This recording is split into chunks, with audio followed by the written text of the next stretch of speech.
They say power corrupts, but when that power is fake, delusional, and passed down from a self-proclaimed queen of the cul-de-sac, things get ugly. Really ugly. I'm talking about HOA Karen and her precious son, Jason. He thought he was invincible, above the law, above all of us. But what he didn't know was that we were done playing nice.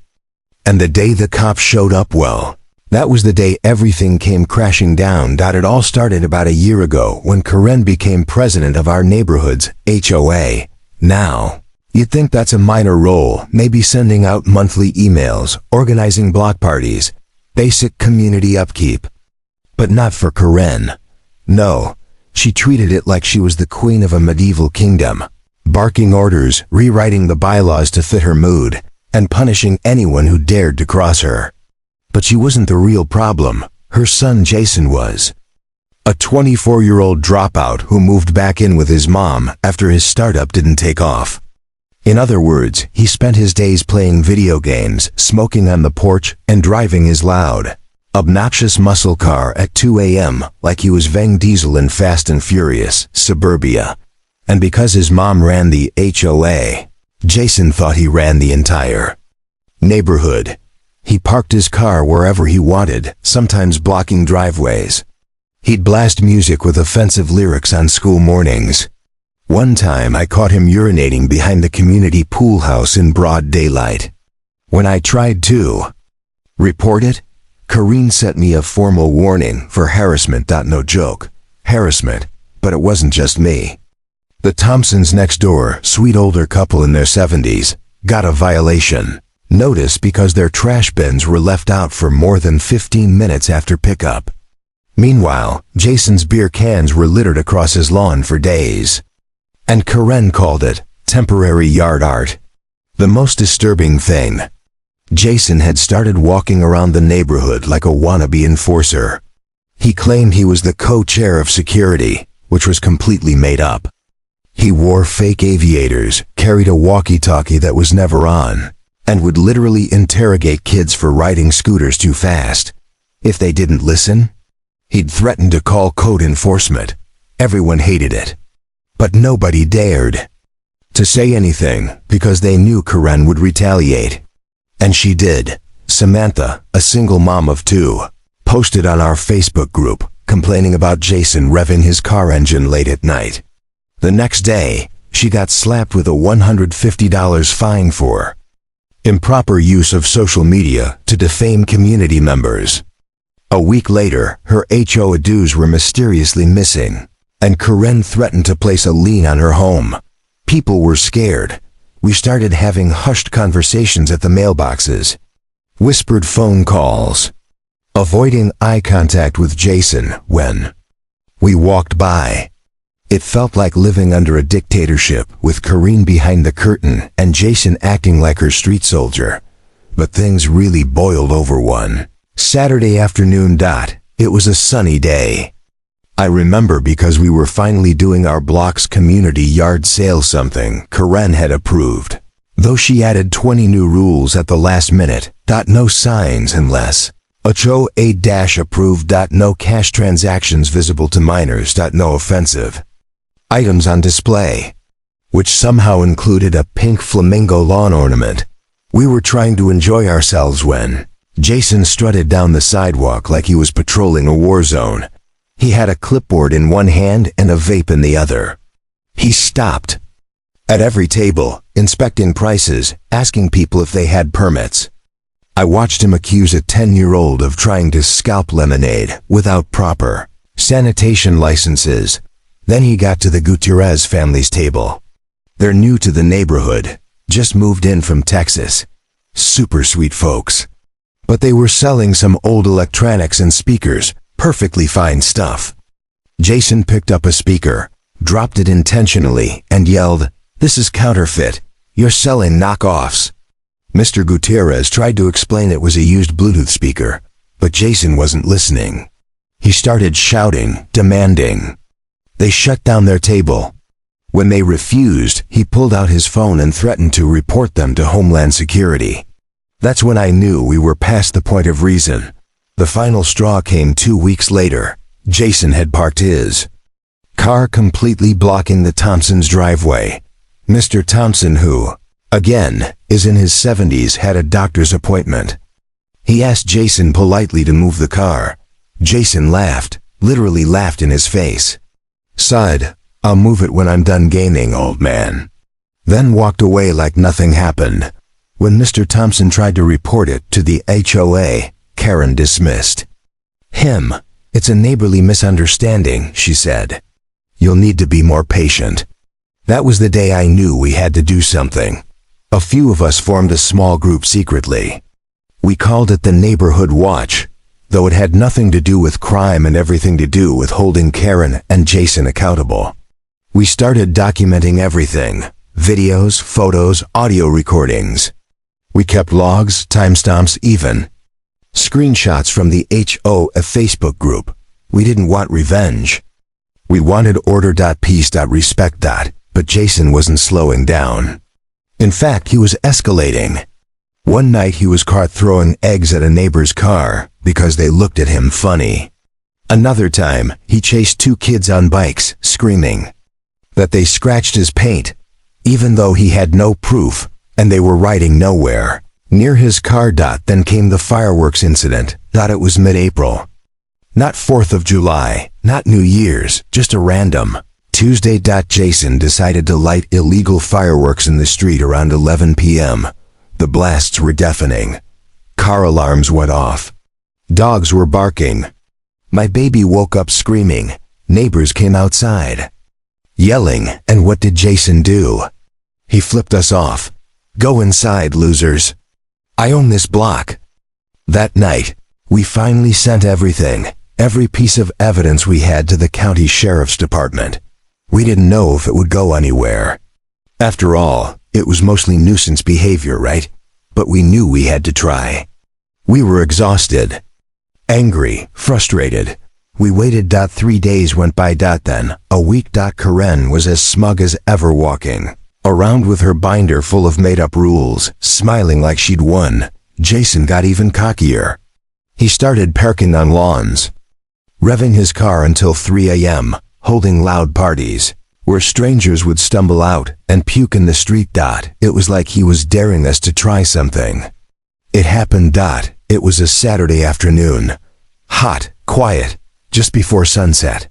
I was watering my front lawn when I saw two sheriff's cruisers slowly roll into the neighborhood. They weren't speeding. No sirens. Just calm, precise presence. They stopped right in front of Karen's house. I froze. So did half the block. Jason was outside, shirtless, sitting on his car hood, drinking straight from a bottle. When the first officer stepped out and called his name, Jason laughed. He actually said, "What? You want an autograph or something?" Karen burst out of the house like a storm cloud. She was furious. "This is harassment," she screamed. "I am the president of this HOA." One of the deputies calmly said, "Ma'am, we've received multiple complaints and substantial evidence of illegal activity. We're here to ask some questions." Karen lost it.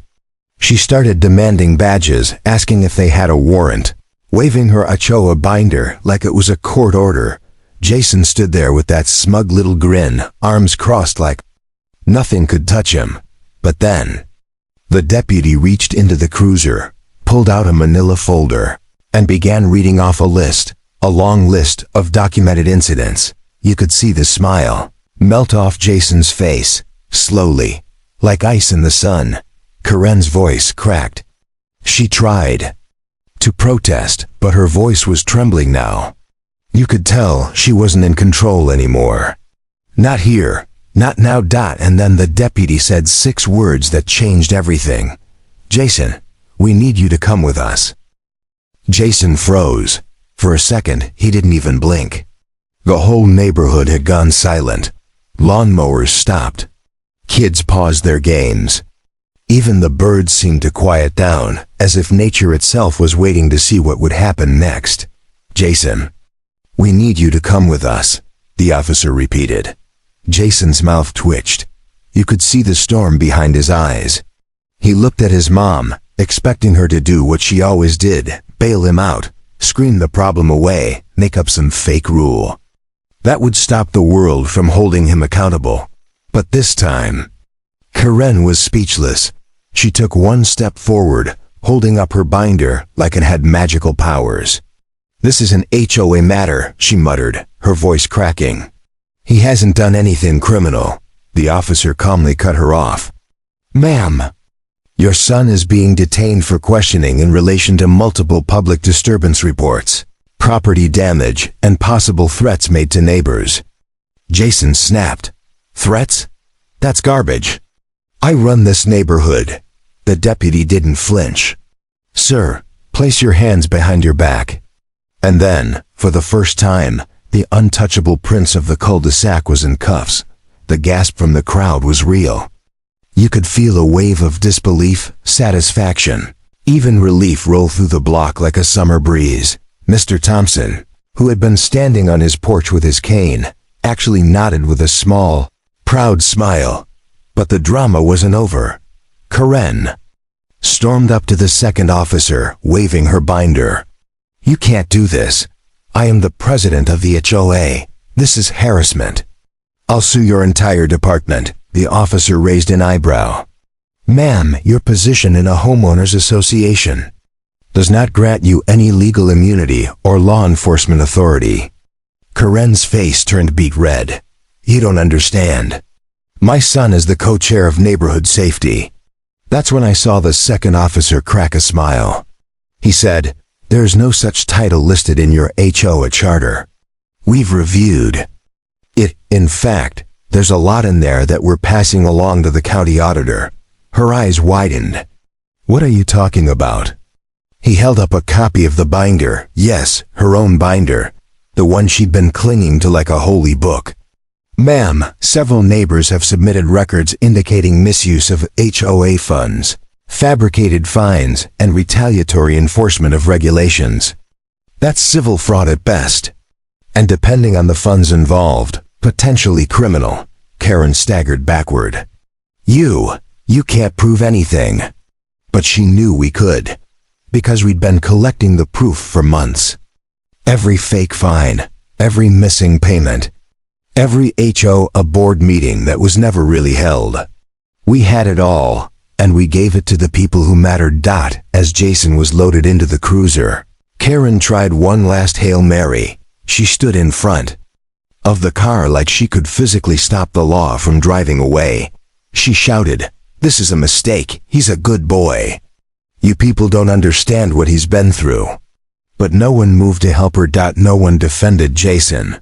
The neighbors, who had once feared them, now stood watching, silently united. And that silence was the loudest thing I'd ever heard. The sheriff's deputies finally pulled away, leaving Karen standing in the middle of the road alone, binder clutched to her chest, her son officially in custody. In for the first time in over a year, the street felt still. No revving engines, no screaming, no fake citations, just peace. But that wasn't the end. Over the next few weeks, everything unraveled for Karen and Jason. Turns out, the sheriff's department wasn't the only agency interested in our evidence. The county HOA oversight committee got involved. So did a local news reporter after one of the neighbors tipped them off anonymously. A full investigation was launched. Karen was removed from her position as HOA president within 10 days. Turns out, she had forged board member signatures on several documents and was funneling funds to cover her and Jason's personal expenses, including a $1,400 community improvement project. That was actually a hot tub installed in their backyard. Oh, and that wasn't all. Remember those fake fines? The county auditor found over $18,000 in unauthorized penalties charged to homeowners, most of which were pocketed by Karen under a compliance fee. That crossed the line from HOA mismanagement into outright fraud.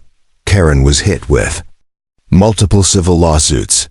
The HOA was restructured under temporary county management, and the state attorney's office opened an inquiry into potential criminal charges.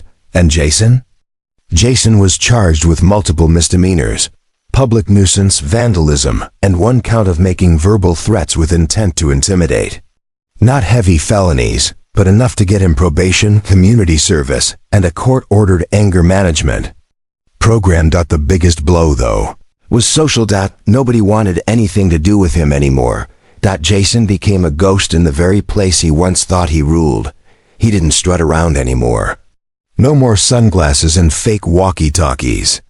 His precious muscle car was towed after unpaid tickets, and the sheriff's department marked him as a repeat domestic disturbance originator, which basically meant any complaint in the future would get a response fast. Karen, on the other hand, tried to spin the story for weeks. She sent out desperate Facebook posts, claiming she was the victim of a community conspiracy, that outsiders were trying to destroy her for being a strong woman in power. But nobody bought it. We knew the truth. We lived the truth. The funny part? After all that chaos, things finally started getting better. Our neighborhood slowly became normal again. Kids played outside without fear of being yelled at. The Thompsons could leave their driveway without obstruction. Samantha hosted her first barbecue in months, and everyone actually showed up without looking over their shoulder. We created a real HOA board, transparent, elected, rotating leadership. No more power-hungry tyrants with binders and fake rules. Sometimes I catch myself looking out the window just to make sure it's over. And when I see Jason mowing the lawn in his orange community service vest, eyes glued to the ground, headphones in, no more swagger, I know it is. We didn't want revenge. We just wanted peace. And in the end, all it took was the truth. And a few brave neighbors who decided enough was enough. So if you're ever living under the shadow of an HOA Karen or worse, her entitled son, remember, silence is power. Until the silence breaks, and when it does, even the ones who think they're untouchable learn what it feels like to fall.